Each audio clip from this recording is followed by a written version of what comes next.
Bom dia, boa tarde, boa noite, independente do horário que você esteja assistindo aí a nossa aula. Para a aula de hoje, separei os seguintes temas: documentações de cada colhido e pastas individuais, acompanhamento em saídas externas, agenda e a importância do vínculo construído com cada colhido. Então vamos lá. Primeiramente, os documentos eles são um registro que reforça e que traz justamente a realidade de cada colhido. Ele é um histórico que a gente pode ter uma noção sobre a história de vida pregressa e justamente o olhar do acompanhamento e o que foi resolvido ao longo do tempo deste colhido. Então, a gente acaba guardando dentro de uma pasta que fica no arquivo com o nome desse acolhido e é organizado ali como áreas, tá? Então, nós temos a área da saúde, do financeiro, documentos gerais. Cada parte da pasta ali, né, deles, do arquivo, tem um direcionamento que a gente separa para que a gente possa, quando a gente precisar, por exemplo, eu vou encaminhar ele para outro espaço, eu precisei fazer o desligamento, são documentos que a gente organiza nesse processo, ou para mim ter uma noção melhor do caso e da continuidade dele.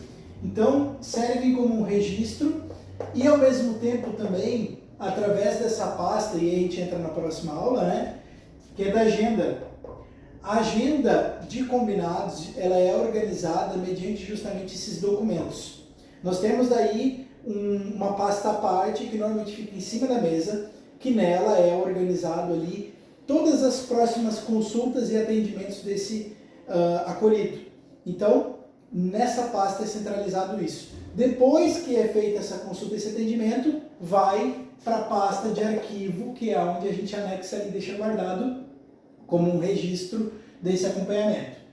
Essa agenda ela é organizada por meio da seguinte forma: se o acolhido tem recurso, ele pode ir por conta própria. Se o acolhido não tem recurso, mas ele está correndo atrás do recurso, a gente pode organizar o carro do abrigo para levá-lo. Então tudo depende do caso, da situação e do momento.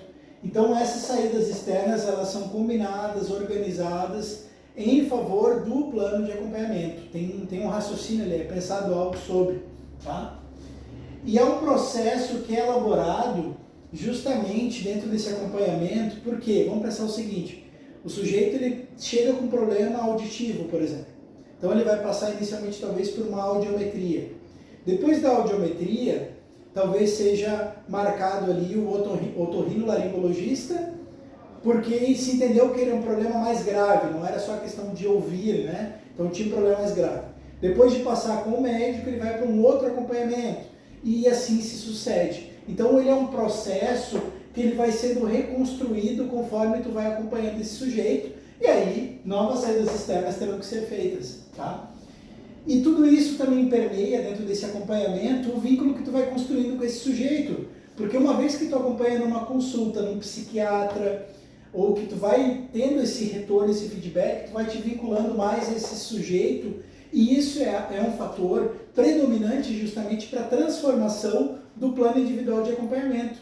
Porque esse sujeito, ele tendo esse olhar, né, sobre esse plano, ele pode, através desse vínculo, sabe, ter um ganho muito maior do que sem vínculo.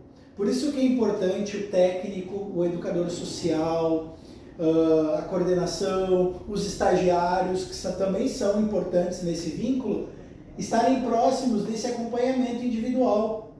Conhecerem, se colocar à disposição para ouvir, para acolher, para entender, porque é algo pessoal. É algo que cada acolhido vai ter uma ligação mais próxima com tal técnico, com tal educador social, com tal estagiário. Então, assim, o vínculo ele é a porta de entrada para a transformação.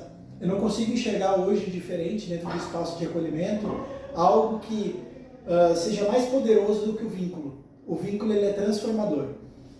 Só que leva tempo para que tu possa construir esse vínculo, para que tu possa construir essa visão e essa perspectiva ampla, tanto sobre a organização da vida desse sujeito, esse olhar sobre as áreas da vida dele, essa elaboração de agenda, esse processo, exige tempo, exige dedicação, exige um esforço do profissional, e um dia quando vocês forem psicólogos dentro da rede de assistência, vocês vão entender muito bem disso, que o vínculo ele é construído com o tempo.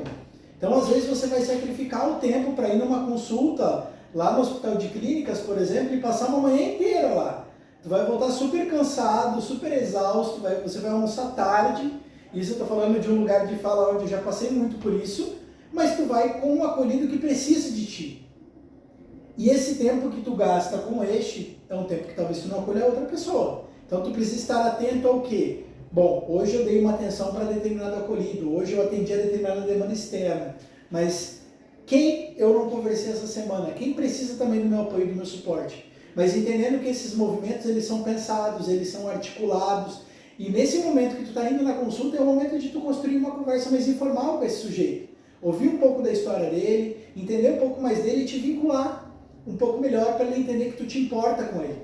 Porque tu indo lá, tu participando, tu está te importando com ele. Então tu está construindo esse vínculo mais forte, que isso vai te ajudar, por exemplo, no dia que ele se desorganizar, no dia que ele chegar mal aqui no portão do abrigo, né?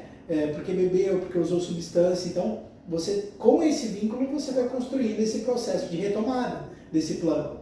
E ao mesmo tempo para entender também quando o sujeito já não quer mais e tu respeitar isso. Tu tem que aprender também a respeitar quando o sujeito não quer mais um acolhimento, quando ele não quer mais fazer parte dessa realidade e do plano individual de acompanhamento. Tá bom? Esse foi um pouquinho da nossa aula. Agradeço a cada um de vocês. Bons estudos aí para vocês.